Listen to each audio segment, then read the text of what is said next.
आज हामी यहाँहरूमाझ यस्तो कथा प्रस्तुत गर्नेछौँ जसले एउटा इतिहास बोक्नु भएको छ। 98 वर्षको उमेरमा पनि अझै स्वस्थ जीवन बिताइरहनु भएको जन्म कुमारी श्रेष्ठको बारेमा यहाँहरूमाझ हामी प्रस्तुत गर्न लागिरहेका छौँ। एउटा कथा जमदारनी अजी भनेर चिनिनुहुने उहाँ आज पनि 86 वर्ष अगाडि उहाँका श्रीमानले किनिदिएको साडी लगाएर चिटिक्क परेर बस्नु भएको छ। 5 भाइ छोरा 2 बहिनी छोरीको धनी 12 वर्षको उमेरमा नै विवाह गर्नुभएको थियो।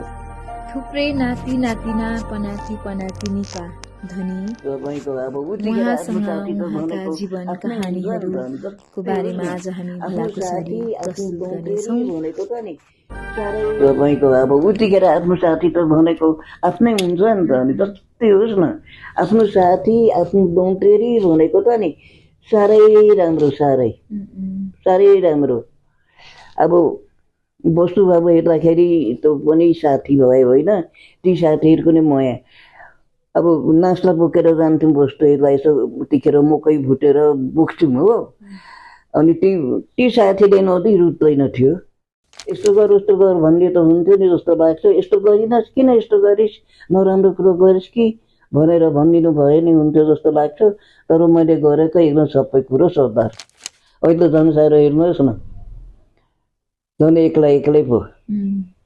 ती छोराहरू अलिक ठुलो भए, अन्त बुहारी ल्याएपछि छोराछोरी जन्मे। एउटा छोरी जन्मेपछि पढ्नु भनेर बाहिर निकाल्छन्, अन्त भाडामा बसो पढ्नु निक्ल्यो। बाबुआमा त रित्रै पो। हेर्नु न, यो चाहिँ अलिकता मलाई चाहिँ मन नपर्ने के, सँगै बस्नु मन पर्ने। अनि नानीहरूले आँखा गर भनेदेखि म पैसा दिन्छु, 4 आना पैसा दिन्छु, दुध धोइदिनु भनेर भनेको अजाले। कसलाई?